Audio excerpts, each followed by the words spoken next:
begin. We're missing Mohammed still. Thank you, Sam. I'd like to welcome everybody to this Salt Lake City School District Board of Education meeting. Today's Tuesday, December 6th, 2022. This begins the public meeting, but our first item is a closed executive session for which I'd like to entertain a motion. We need to convene the executive session for the purpose of discussing character and competence of an individual, as well as litigation and property. Anybody willing to make that motion? I'll do it. I move that we go into closed executive session at 5:01 p.m. on December 6, 2022 for the purpose of, what did you say? Oh, for character and competence of an individual, litigation and property. And property. Thank you, Christy. Do I have a second to that motion? Motion by Christy, second by Catherine. Let's go ahead and vote, beginning with Board Member Williams from Precinct 1. Bryce Williams, yes. Jenny Sika, yes. Kennedy, yes. Nate Salzer, yes. Mohammed's not here yet. Melissa Ford, yes. Christy Scott, yes. Okay, we'll go ahead and close this meeting now. Thank you. Get out. Thank you, Sam. Let me know when the... Thank you. Thanks for coming. Alan, you're staying. You're staying. You're going to close the door? All right. Don't you be leaving. Okay. Thanks, April. Explains a few things.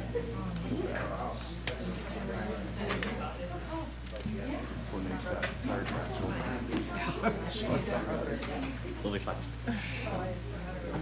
Kept coming out and going, what am I saying? That was not...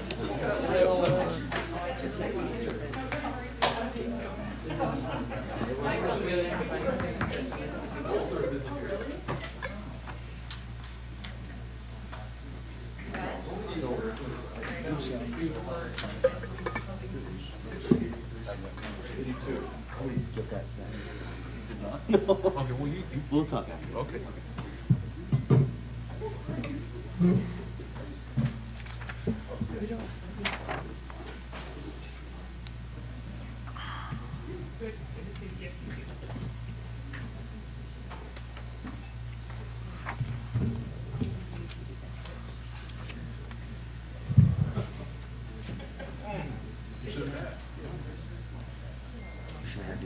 Do you want to, when you get to the consent agenda, do you want to speak out to those three areas that are just incorrect? Put these out as corrections and then the motion can be as amended? That's how I would handle that. No, that makes a ton of sense, yeah. All right, I think we're live. Our feed is up and running, so we apologize that we're just a little bit behind schedule, and we're waiting for a couple of board members to join us again. And thank you all for being here. It's always good to see people here, and December, I know, is a crazy time of year, so we appreciate the time that people are able to take to support the work that we're doing.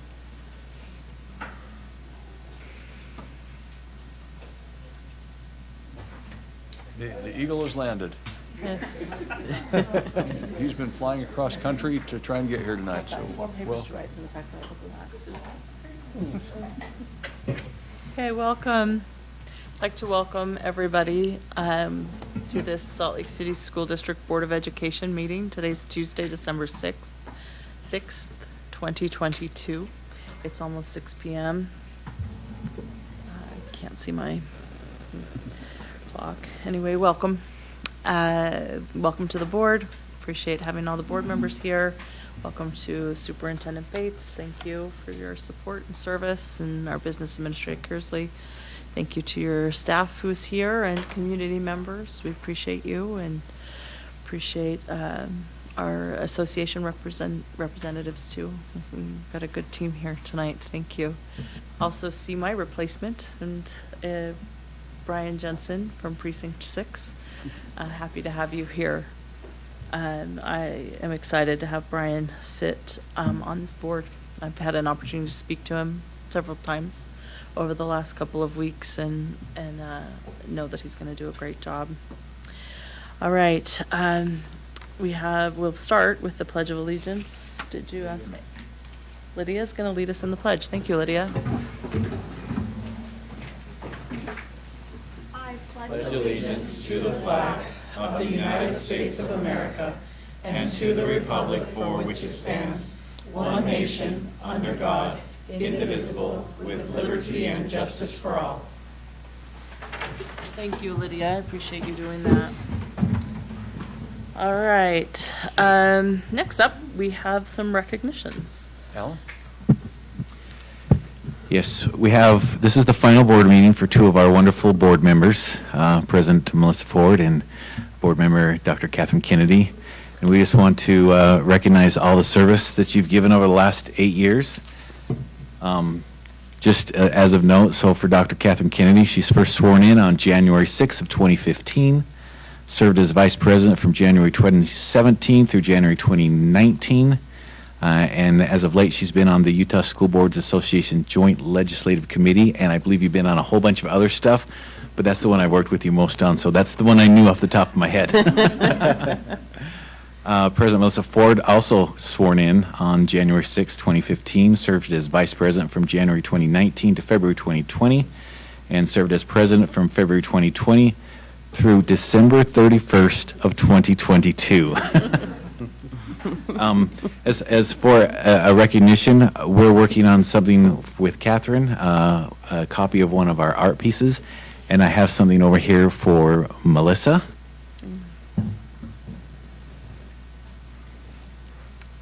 Oh my God.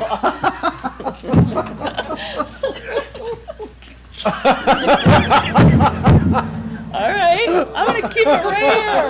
That ought to be enough for this meeting. That gift back there. Thank you. Al's getting his second workout in here. That's right. Touche. Oh, thank you. Thank you. I think we should clap. Did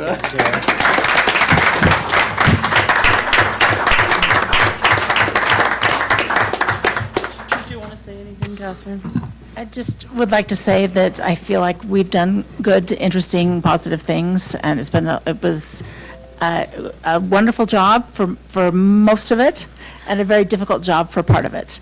But it still was really valuable to be here, and I appreciate the people on the board, and appreciate the people that work so hard for our district every single day, and that you are what makes this district run, and I hope you know it, and I hope our teachers know how important they are and how valuable they are. And I have every confidence in Ashley. I'm thrilled that she will be replacing me for District 3. She's an amazing person, and I have every confidence that she will do good things going forward. And I just look forward to hearing the success of this district in future years. Thank you, Catherine. Yeah, I'll just say it's been one of my greatest honors and challenges to serve on the board. I've learned so much. It's only increased my appreciation for the school district, for the people who work here, for the people who care for our kids, who care for my kids. I know that I couldn't and never would have been able to do my parenting job without you. And I hope and actually feel confident that a lot of what we've done as a board in my 8 years of service and Dr. Kennedy's 8 years of service have had positive impacts on the lives of children, not just my own, but on the ones that I care about so much in this district. I love Salt Lake City. It's a great place to live. It's a great place to raise a family. It's a great place to send your kids to school. And it's been an honor and a privilege to serve. Well, thank you. And thanks for the Diet Coke. That'll, like I said, last me today.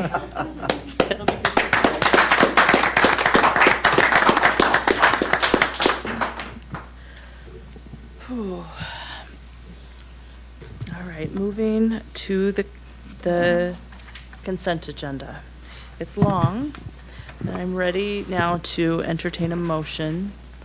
President Ford, I move that we accept the consent agenda of the board meeting on December 6, 2022, consisting of the purchasing accounting reports, purchasing report, October 2022, purchasing report in Excel, the budget report, October 2022, the payment voucher report, October 2022, school's financial report, administrative stipend report, the budget report, June 2022, school financial report, June 2022, the human resource services report, the foreign exchange student agencies, the TSSA framework, school improvement plans, the minutes for the board meetings on November 1st, 2022 and November 15th, 2022, and board policies C7, records access and management, G14 advertising, G15 nursing mothers in the district, G20 bullying, cyberbullying, hazing and abusive conduct prohibited, I9 testing, I11 religion, I16 schools and student clubs Equal Access Act,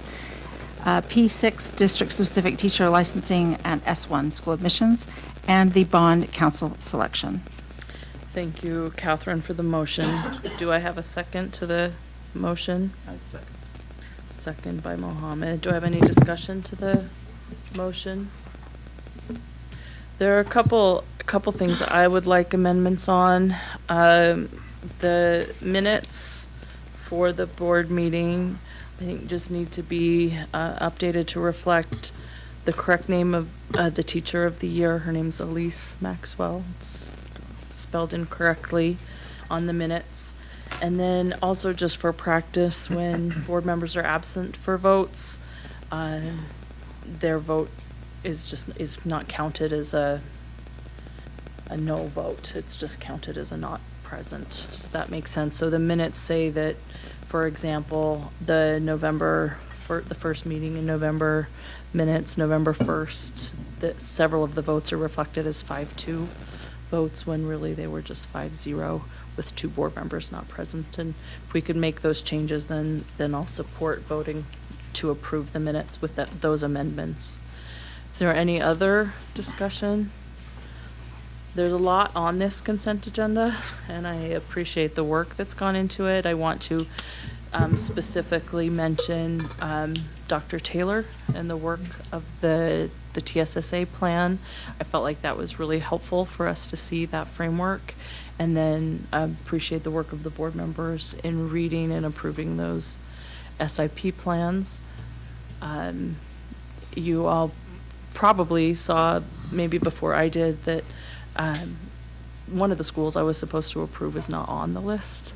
That will come, Clayton. Well, that will come back to the board to approve at a later time. So we're only approving the schools that are on the list here. Uh-oh, we're out of money. People are running. Do we pay the bill? You all know what that is, right? Okay. It's after 6 o'clock. Right. 6 o'clock, the power shuts down. 6 o'clock, yeah, power shuts We down. pay the bills, I promise. It'll go off again in an hour if somebody doesn't push the button. All right, if there's no other discussion to the consent agenda, we have a motion by Catherine and a second by Mohammed. We'll go ahead and vote, beginning with Precinct 1 and Board Member Williams. Bryce Williams, yes. Jenny Sika, yes. Catherine Kennedy, yes. Nate Salazar, yes. Mohammed, yes. Melissa Ford, yes. Christy Sweat, yes. Okay, that concludes the business of the consent agenda. Thank you, board members. We'll go ahead and move to the request to speak.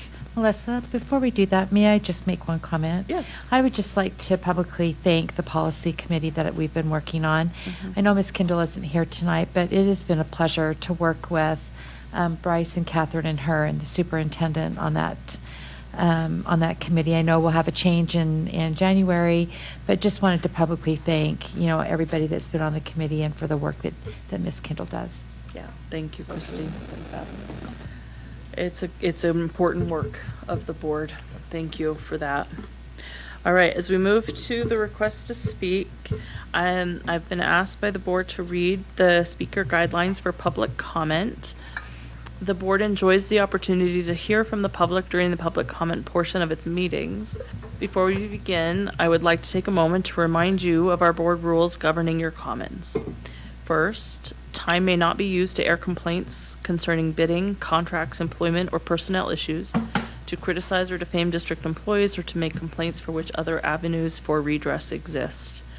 Second, time may not be used by employees or their representatives to circumvent formal communication channels or establish grievance or negotiations procedures. And third, the total time reserved for public comment is not to exceed 15 minutes, with individual presentations limited to 3 minutes and group presentations limited to 5 minutes. I'd also like to explain that unless the speaker's topic is already on the agenda, state law prohibits the board from deliberating or taking action on items raised during the public comment period. However, if it seems appropriate to the circumstances, I may direct district staff to follow up with the speaker on the topic discussed. So with that said, we have 5 people who have signed up to speak, and I'll just reiterate, we really do value the input that we receive from the community. The first person to address the board, if you'll come up to sit at the table, is Jared Martinez. Thank you, Jared. Welcome. Thank you all. Tell me, my time start right now? Right now. Okay, so my name's Jared. Thank you for hearing me. I'm here to talk about this West Side or Glendale High School idea. I know it's something that's had traction and you all have been hearing about it, and want to add my piece to it. So my background is as a youth development worker. I've been community educator more than 10 years with West Side schools, families, faculty, working on projects to create youth opportunities and to explore education justice issues in general. So we know 1,400-ish students leave 84104 to cross I-15 to go to school. About 1,100 of them go to East, which is makes up slightly more than half of that entire student body. And this has consequences, right? And one of the things that we've heard and pushed back that I want to just talk to is this idea that such an idea of building a high school would be segregation. And this is a thing that I've heard, and I want to address that and squash that, hopefully, too, right? First, East High School was never, the busing of students to East High School was never an anti-segregation effort, right? Second, reintegrating, or the opportunity to reintegrate 1,100-ish students to where they live geographically, to a community that is already very ethnically, racially diverse. How could that be segregation? There's maybe more to say why displacing them is actually segregation than the other way around. But I want to use the last seconds of this to also say why this is an opportunity too. We've had parents, former youth, faculty, and many other folks come with this idea for many years to say that this is something that's important and that they want, and that's why I'm here to help continue to voice that with and for them. And that this is an opportunity with those people poised to continue supporting and bringing up this idea. And what a great opportunity to make moves in this way with an idea to be taken serious that is already being brought to you all, I know, multiple times over and over. And I hope that we can take this serious and the concrete asks of looking at feasibility studies to really take this serious, or whatever processes are part of how this happens. But this is something that is backed up by experience and school-based and general youth development research for many, many years on why it matters to have students go to school where they live. And that's what I'd like to share. Thank you so much, Thank you. Jared. I appreciate that feedback. Thank you. Next on the request to speak sign up is Amy Felberg. Is Amy here? I don't see Amy. All right, we'll skip Amy and come back to her if she comes in. Next up is Nicole Swink. Did I say that right? Swink? Yes, thank Put you. my reading glasses on. Good evening. Thank you for giving me the opportunity to advocate for something that's very important to my community. My name is Nicole Swink, and I'm here representing families from the west side of our district and our city. I'm currently the SCC board chair at Mountain View Elementary, and I've been actively involved with the SCC since 2019. I've had children, my own children, in the district since 2017.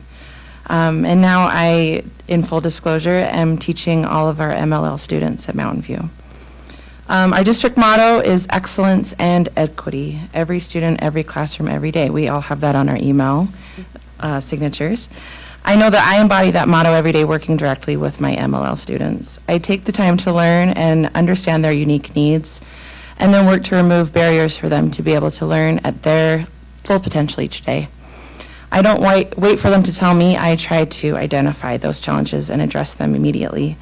This is an important part of my own responsibility and a key to ensuring equity in my classroom each day. I'm wondering if the board believes our district is providing excellence and equity for our high school student numbers, our high school students who are bused across the city each day from our Glendale community. This distance presents a number of barriers for our students in our neighborhood to be able to fully participate in their own high school experiences. It presents challenges for our parents to be involved and as present as they would like to be. It also creates overcrowded conditions for all of the high school students and high schools across our district. Smaller schools would allow students to build more supportive relationships with the school staff, with their teachers, with their friends, and that would benefit them academically, socially, and emotionally. For many years, parents and students on the west side have been asking for an additional high school to be built in the Poplar Grove, Glendale, Rose Park neighborhood. This conversation has been growing in our SCC meetings and at Mountain View and at Glendale and across the west side. It's been growing in the school board meetings and directly with a number of our superintendents throughout the years, including Mikkel Withers, Alexa Cunningham, Larry Madden, Timothy Gadsden, and now Superintendent Bates. With approximately 1,400 high school students, age students being bused out of Glendale each day, I can't understand why a high school in our community was not included in the feasibility study with West and Highland. I'm asking the board to acknowledge that there is a need to study the idea of building an additional high school on the west side and to take the steps to move forward with that study as soon as possible. Would it be the best interest of our students? I say yes. Many parents and students on the west side believe it is, and teachers, I might add. We hope the board will join us in ensuring that our district practices excellence and equity every student, every class, every day. Thank you so much. Thank Appreciate you. that, Nicole. Thank you. Next, Amanda Sutton. Amanda?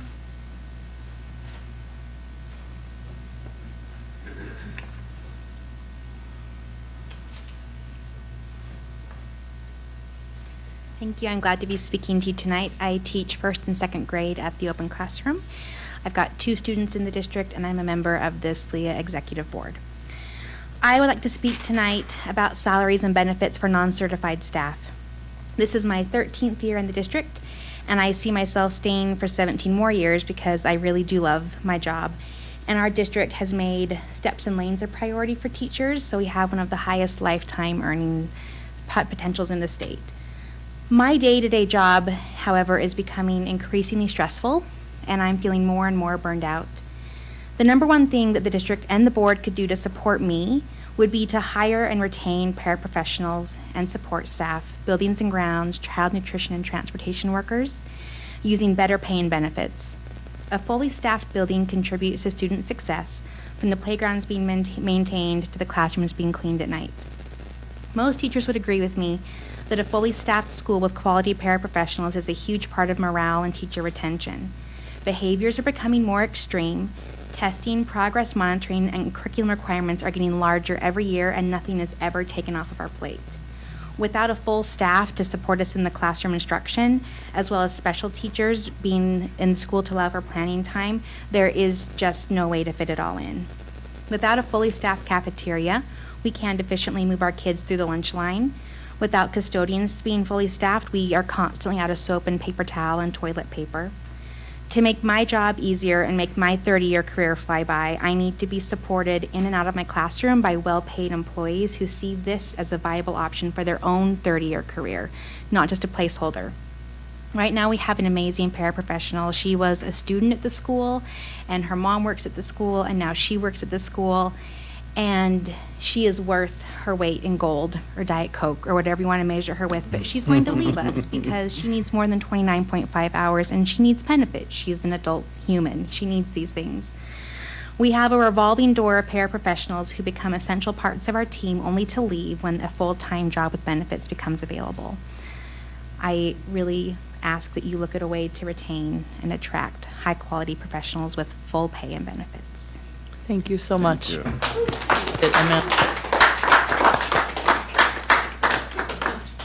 Our final speaker tonight is Ryan Gagan?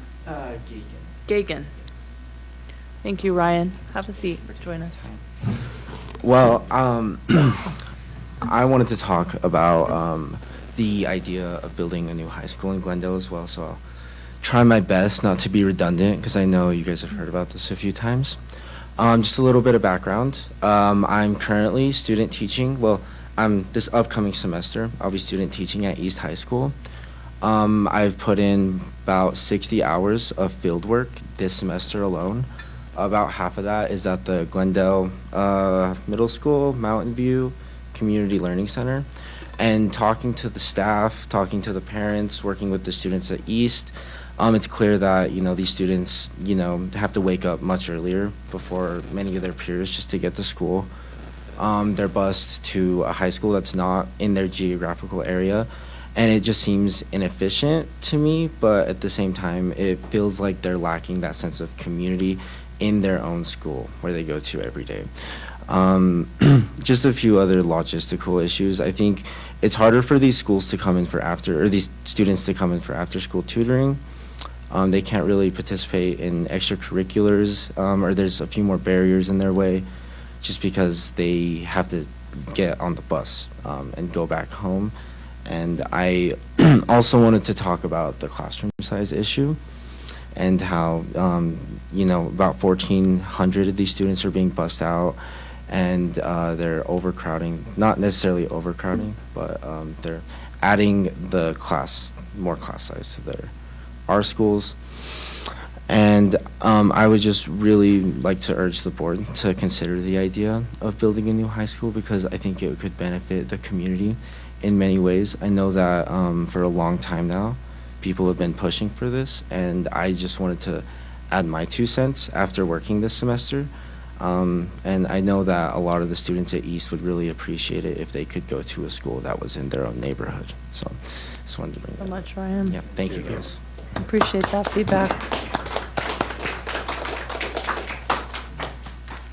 Thank you. It's really good for the board to hear these community viewpoints. I appreciate you coming and speaking to us.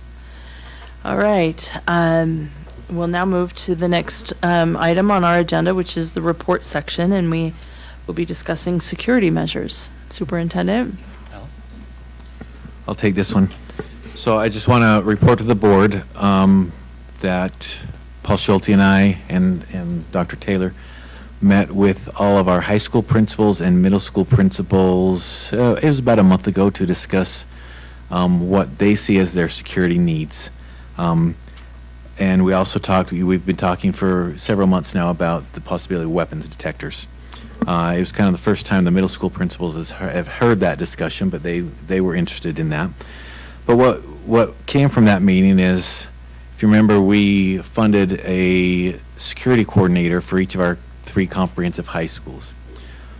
What our high schools would like is they would like to install those weapons detectors at their schools, and they would request a second security coordinator to help manage those and maintain them and do what needs to be done with them. In addition, our middle schools and our other non-comprehensive high schools talked about wanting a security coordinator as well, and also showed interest in the weapons detectors at their schools. The total estimated cost, so that would be 9 new campus security coordinators, and the estimated cost for that is $585,000. And if we put the weapons detectors in all those schools, that cost would be just around $2.1 million for a 4-year lease. So as Just for the weapons detectors? Just for the weapons detectors. So currently we do not have, we don't have ongoing resources to take care of all those needs. So what I'm proposing that, how I want to move forward is let's start with our comprehensive high schools. move forward with the 4-year lease of the weapons detectors at the 3 comprehensive high schools, East, Highland, and West, and that'll be approximately $1.4 million for the 4-year lease. And we'll use our one-time capital funds we received from the legislature this year. We received a total of $2.47 million. We'll use the 1.4 of that for the weapons detectors, the 4-year lease. In addition, fund 3 additional campus security coordinators. We'll fund that with our urban issues money. Right now, we'll use carryover. There's not enough ongoing. So the cost of 3 additional campus security officers is about $194,000. The way that our urban issues money grows each year as assessed value grows, I would propose we use our fund balance for 2 years, and then what should happen is those ongoing RDA or urban issues funds will catch up, and we'll be able to fund them with ongoing money. And then after a year of basically evaluating the weapons detector systems at the 3 comprehensive high schools, we can address issues at the middle schools and the other high schools, and if we determine that it's something that's worthwhile, try and figure out ways to pay for those in the next year. So that's what I want to move forward with. So this is a proposal based on conversation with the high school principals. Correct.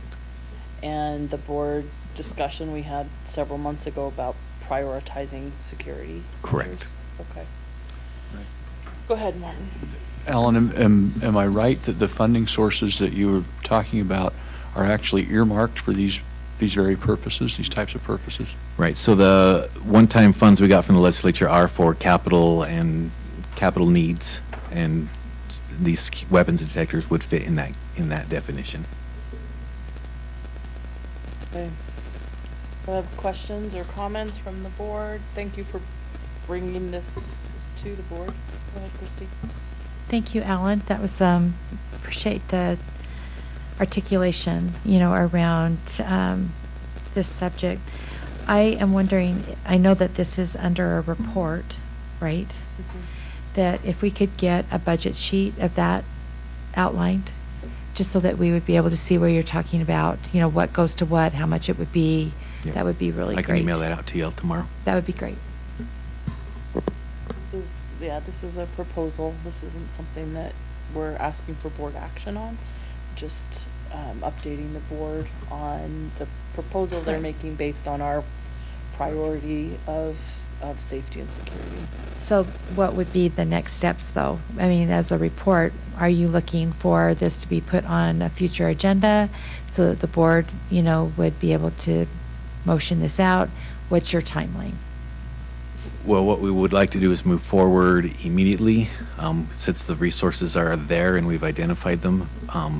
But if the board would like to give us different direction, we're always open to different direction.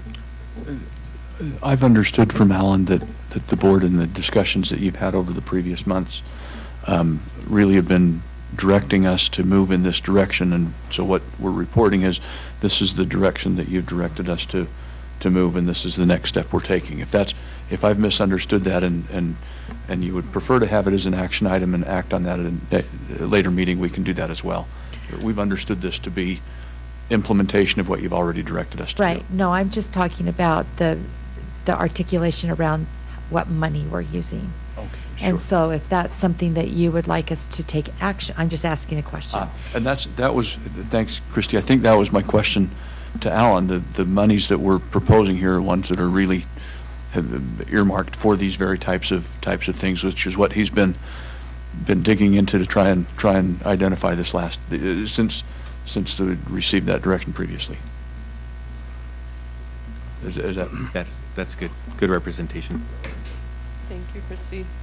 Other comments, questions? Mohammed? Yeah, I have a question. SROs, how much are we paying towards their salaries? Well, so we pay half of salary and benefits of the SROs that are in our schools. And how many do we have right now? Currently, we have 5. Okay. We have a contract for 10, but they are understaffed. And right now, for the last couple of years, they've only been able to provide 5. I know they're working on getting the full staffing of 10, but currently we have 5. Okay, and how much is that? I mean, how much, money-wise, how much are we paying? I mean, total for this? I'm going off the top of my head here, so don't quote me on it. I believe it's approximately 500,000 to 600,000 a year. Okay. All right. And so I'm just trying to understand the process. So is this like an agreement between the Salt Lake City District and the police or the city to have the SROs and we pay for half, or is it something that's just mandated? Is it something that's an open to agreement. negotiation? We've come, that agreement's been long-standing, and we've been doing it that way for as long as I can remember. Okay. Okay, yeah, so I'm just like, thinking it's something for the board to think about here, because, the police department had a very good increase in their salary, their budget, and here we are in, our schools are like, we're trying to, we don't even have enough nurses, or, so we just like would love to down the road to think about this and talk about this and figure out if there is something that can be done to decrease that amount, we can keep the SROs, maybe the department should pay for them. I'm hopeful that Jennifer's listening closely to this, because a big part of her job is coordinating the MOU, the law enforcement MOU with the district. I didn't say anything. Standing with someone who was supposed to speak today, so I was trying to. So sorry about that. No, the Mohammed's asking questions about the MOU with the city. It is a memorandum of understanding between the city and the school district. The contract calls for 10 SROs. The city's been providing 5 for several years because of staffing issues. The cost is 50% of the 9-month cost. So the officers cost what they do 12 months out of the year. They're with us for 9 months of the year, and we pay for half of that cost, which approaches, it's somewhat less than $100,000 per officer, but it's approaching that, because a fully, and that's more than salary, that's their training and their equipment and so on. So those costs are there. And so, Jennifer, that catches you up right to where Mohammed was then going to say. It was something about the city picking up more of that cost, but I'll yes. let him say that rather than me say it. Yes, okay, let's start negotiation. In fairness, I've met with the mayor about this twice, and we're working to schedule an additional meeting, because this is, there are a number of things at play, but there's also the commitment to providing that piece of the school safety puzzle. Absolutely. Yeah, and so what I was saying is like, it is great. They're doing a great job at our schools. But knowing that our district is struggling already, with the amount of money we're allotted and so, we don't have enough money to, pay for full-time paraprofessionals or have enough nurses or social workers. And I think it would be so great if there is something that the city could do to help us in, like, taking some of that cost out of our shoulders. We would love that. Just, if you guys are going to do it for our kids. Thanks, Mohammed. Yes, thank you. All right, Lydia had her hand up. Go ahead, Lydia. Yeah. So I think I've heard from some students who are very supportive of weapon detectors, and I've heard from some students who are very much unsupportive. And I guess my question, I think like the people who are unsupportive are worried about like potential bias or like how this could increase like profiling in schools. And so my question is, what kind of anti-bias training are security coordinators receiving? Do you want to answer that, Alan? If I had an answer, I'd be happy to answer it. I think I've got Paul raising his hand. Well, because what Paul's probably going to say is the weapons detectors actually take bias out of it, because you're not profiling a specific kid. It's like if the weapons detectors detects something on a kid, then that kid gets brought in a little search room, and they have a discussion of, hey, the weapon detector said this. Let's see what you got in your backpack. So there's no, I mean, the weapon detector has zero bias. It's just looking for metal. But the question about coordinator, that's an absolutely fair one. And the concern is one I think that we all share, and that's that they would be properly trained and prepared to not have those kinds of biases. That's a great point. Thank you, Lydia. Good. Training's happening. Is that what is being developed? Right? Developed. Thank you, Dr. Taylor. Okay, thank you. Correct. All right. Go ahead, Christy. I just want to make sure, just for a point of clarification, that the security coordinator is that what we're calling them? The 9 positions? Yes. Is different than SROs, right? Two Correct. different buckets of money. Okay, I just wanted to make sure that we said that so that there wasn't confusion, about that tonight. Thank you. Yeah. Thanks, Christy. Other campus Campus safety thank you. coordinator is apparently the Campus proper safety term. coordinator. Which I'm sure will change again. Okay. Are there other comments?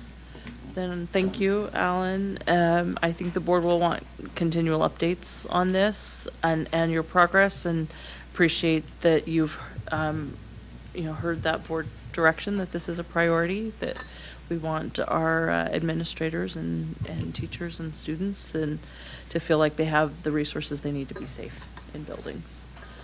Thank you. I'm sorry if I misunderstood. Was there somebody who had signed up to speak that I inadvertently left off? Was it oversight? Oh, okay. Well, does the board? Yeah, I'm fine. I think.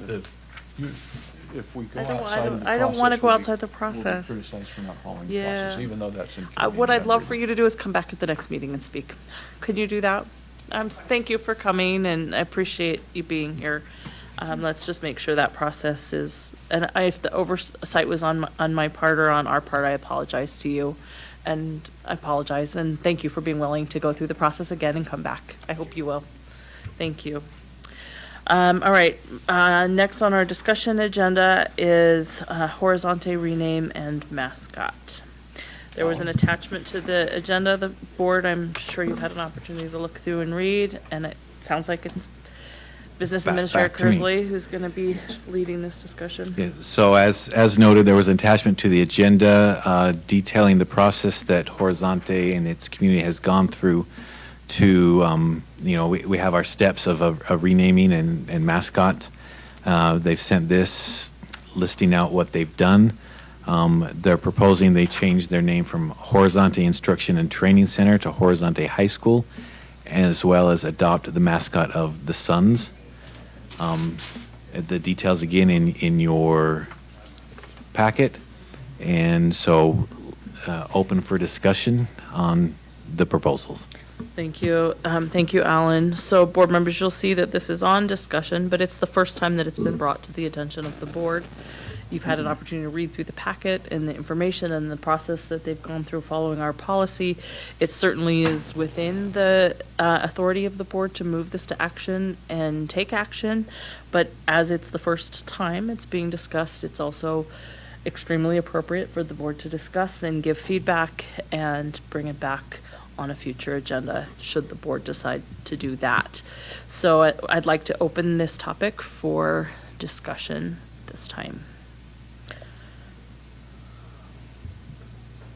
Bryce. So I very much appreciate the process that everyone has gone through. I feel like it has been followed. The one thing that is making me feel a little uneasy or not sitting well with is the fact that we have adult learners receiving education at Horizonte, and that gives me a little hesitation in changing the name to high school, because I feel like in a sense of belonging, that might leave those folks out of the spirit there. That's what I've been sitting on for the last couple of days. Yeah, thank you, Bryce. Go ahead, Nate. So I agree with Board Member Williams relative to the adult element of what Horizonte offers our community and has historically offered our community. I also have a personal community connection with this school and this institution, and my personal mentor Archie Archuleta, who worked for our district for a number of years, for decades really, and saw the gaps and the needs for a school like Horizonte for students, particularly young men of color who are falling through the cracks in our comprehensive high schools. So I'm wondering a little bit more about the community engagement aspect of it, knowing that the SEC is very different than SECs that we have in our comprehensive high schools, middle schools, and elementary schools. This seems very institution heavy, which is fine. You know, those are stakeholders in our community as well. But I'm just wondering if there's more opportunity for outreach and engagement with students, with parents of students, with alumni. You know, folks who knew Archie, folks who knew, you know, the impetus of why this school is what it is. There are elements of this that I really, really love. I love the idea of a mascot. I love the idea of rebranding. But I do worry that that we're naming something in an effort to mitigate safety concerns, when I think there's other elements that could be done to address safety in the community and the surrounding community, which I know the mayor is very, very involved with. The library is very involved with that now, exploring library options. So there are things that we can do on a community-based front and on a collective impact front that can mitigate some of the concerns that are expressed in this document and with the folks that I've talked with in the community. But I just want to know more. I want to know more about what the community is really thinking from the stakeholder that's in the classroom, who's been through the classroom there. Because I definitely don't want to leave adult learners. We have a lot of adult learners who are new to our country, who are from war-torn countries, who are learning English for the first time, who want to earn their GED that they may not have had the chance to earn previously. And then there's just the historical component that's really important, not only to this school, but to the Chicano, the Latino, Latinx community here in Salt Lake, about why this school is what it is, and how that plays into the other mix of our high schools that we have here in Salt Lake. So I just want to know more. I love the idea of the Suns. I think that's great, especially knowing the name of the school, of Horizonte. Lastly, I just want to know how there's an element in here about the training aspect not being as robust or even present at the inception of the school. And so maybe training needs to come out, and maybe it's high school and instructional learning. These are just things that I'm thinking about in my head. I'm not opposed to it, but I just want to know more, and I want us to dig a little bit deeper from a historical and then a current moving forward standpoint. Yeah, thank you, Nate. Go ahead, Christy. I'm going to agree with what Board Member Salazar has said, and also what Board Member Williams said. For me, I think that it is the first time that we've been hearing it, and also about the safety concerns. I agree that I think that we need to talk about what are the safety concerns. You know, what is being done, what has been done, what can be done, versus changing, you know, the name of a school, thinking that that's going to mitigate safety concerns. So I also would like to, I feel like there is a parent component that's missing. Although they did do due diligence, I really do feel like there's a parent component that's missing. I think that Board Member Salazar is right. This SEC is a little bit different than our traditional school. And so it's important for me to know that, because we have generational families that choose to go to Horizonte that are out of boundaries. And I think that we need to hear from, you know, that alumni, the students, and also I think there are some community members that they need to be talking to too. I know there's a robust group of people that raise money for scholarships, and I don't see them involved in this conversation either. So just to say that I agree. I think that let's look into more of it. Let's have it brought back and more discussion. Sounds good. Other comments? Catherine has one. Go ahead, Catherine. I would just agree with what people have said, and especially underline the fact that it seems to me to be a problem not to include our adult learners, to underline what Bryce had said and Nate mentioned, that we need something that's inclusive of them, and the Horizonte Community School seems like a real option.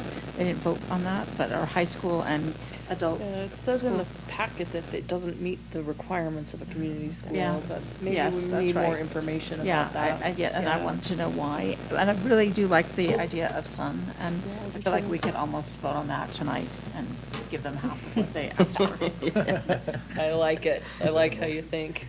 Sounds like it. Sounds like it. I move that, well, let's let other people talk. Yeah, let's let everybody, does anybody else want to weigh in that?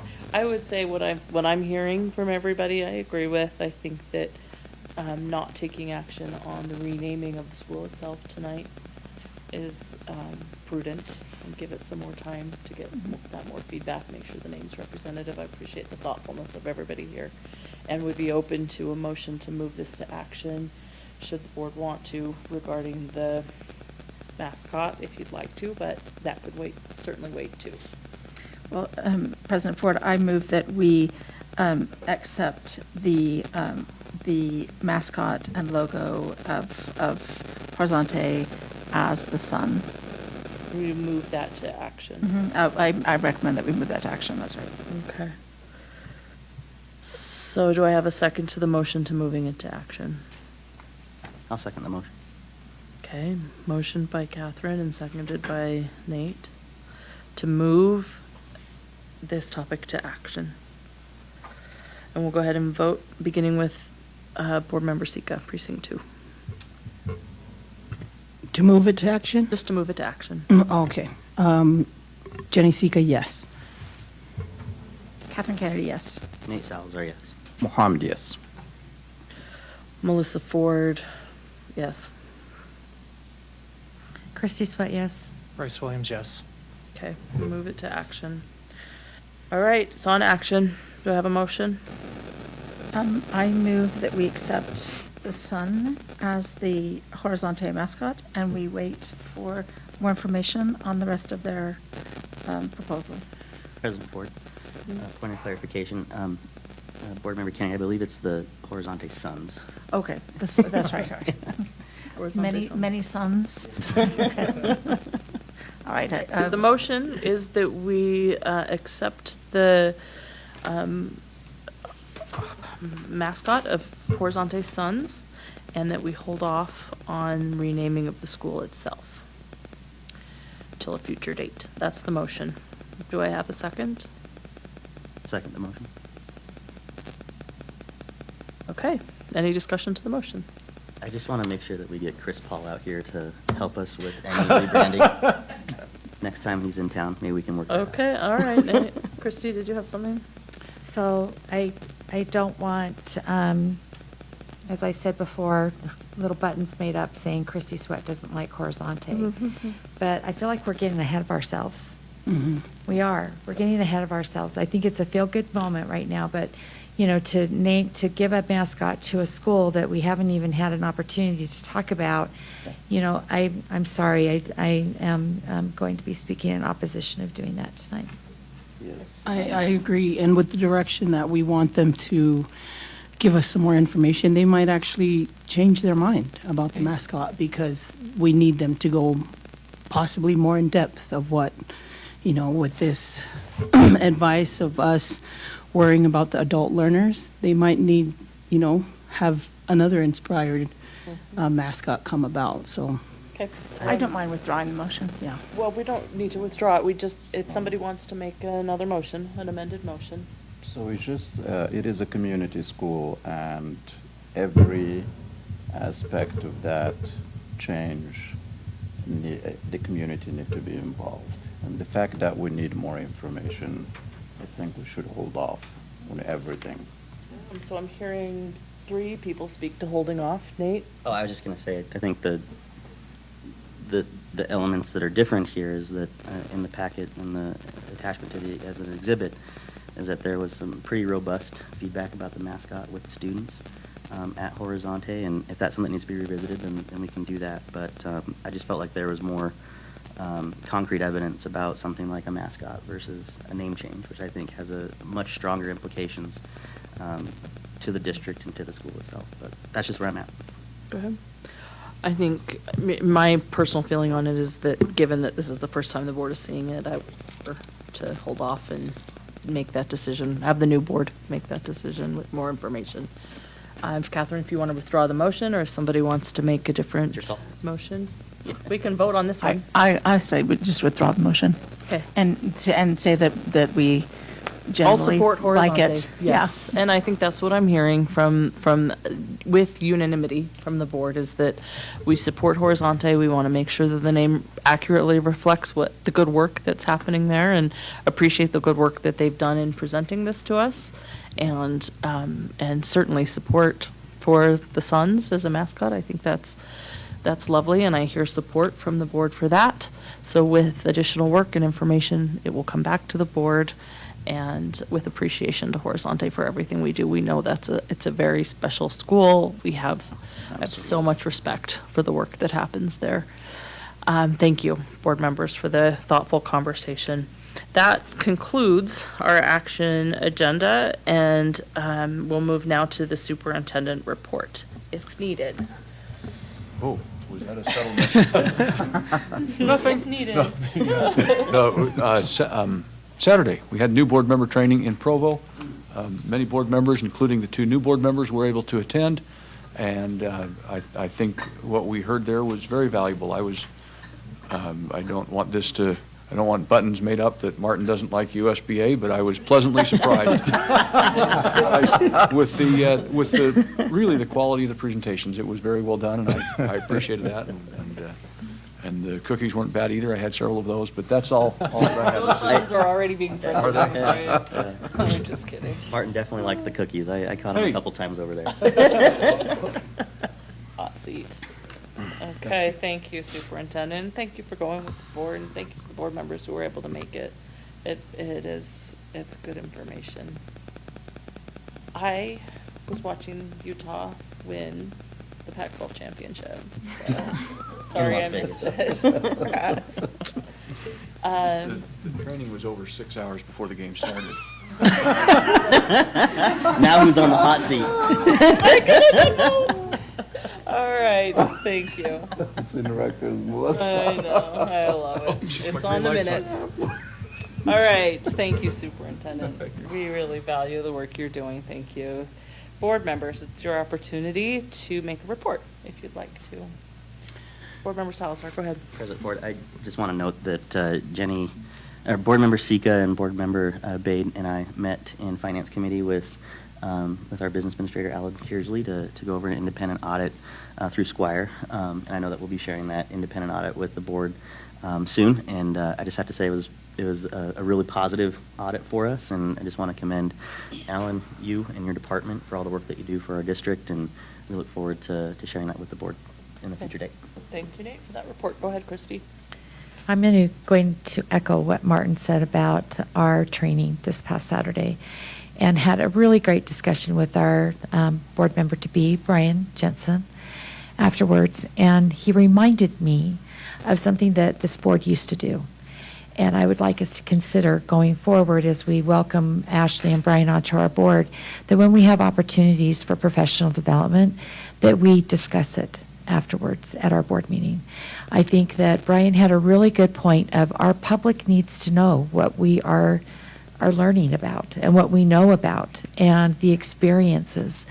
We have great opportunities through USBA, through their professional development. NSBA, provides our annual conference for us. And there was a time when we used to do that. It does take time, to set aside in an agenda to do that. But I think it's important. And I really appreciated Brian reminding me of the importance of not only what we learned together as a group and being able to discuss it in public, but also for the public to know that we really are learning something, and that those dollars that we use to go to those professional development opportunities is being put to good use. So thank you, Brian, for that conversation on Saturday, and I hope that we can talk about that going forward. Thank you, Christy. Other reports? Yeah. Thank you. Go ahead, Mohammed. All right, so we all have heard about the family that lost their child due to an accident, and is a child of our community. of our school district. Personally, my heart goes out to that family, and a sincere plea to those families who have children of driving age to share with them those incidents so that they can be more careful when driving around schools. And it's also a sincere plea to everyone that is listening that when you see 20 mile per hour go 15, kids do not know. They can only see straight. That's it. They're ready to cross. Even these kids were crossing, on a crossroad, and yet, a life of a child ended before its due time. So our heart, and my heart specifically, goes to the family. And I hope, as the city is listening as well, that we'll be able to put in some more safety measures, traffic safety measures around our schools to make sure those crossing lanes and everything is actually preventing these tragic incidents, because we should just think about it as if we are thinking about our children.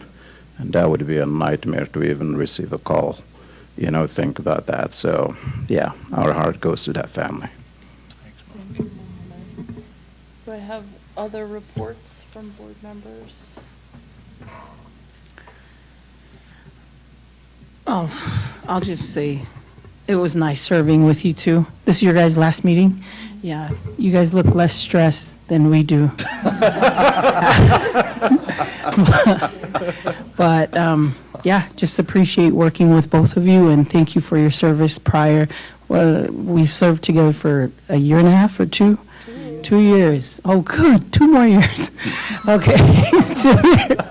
But yeah, I've learned plenty from you both, and good and bad. And appreciate your service to the community and to the Salt Lake City School District. And I hope and wish for the best for you both. And I hope I actually welcome the new candidates on the school board. I mean, new elective representatives of your precincts. Welcome aboard. You've come at a time where we're sort of getting it right, so this is a good time to be here. So can't wait for the new year, and optimistic to see what we have to look forward to in the future. But wish you both well, and enjoy vacation, I guess. Enjoy more Rose Bowl. Yeah, that's all I got.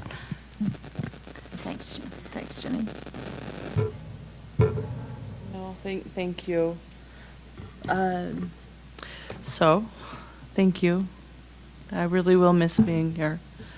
And I appreciate, Mohammed, I was going to mention the Wolfgram family. I've been feeling quite emotional about that and protective about our children. And you never want or hope anything like that will ever happen in your community, ever. But when it does, and the community rallies to show love and support, there's a feeling of love for this community that I honor.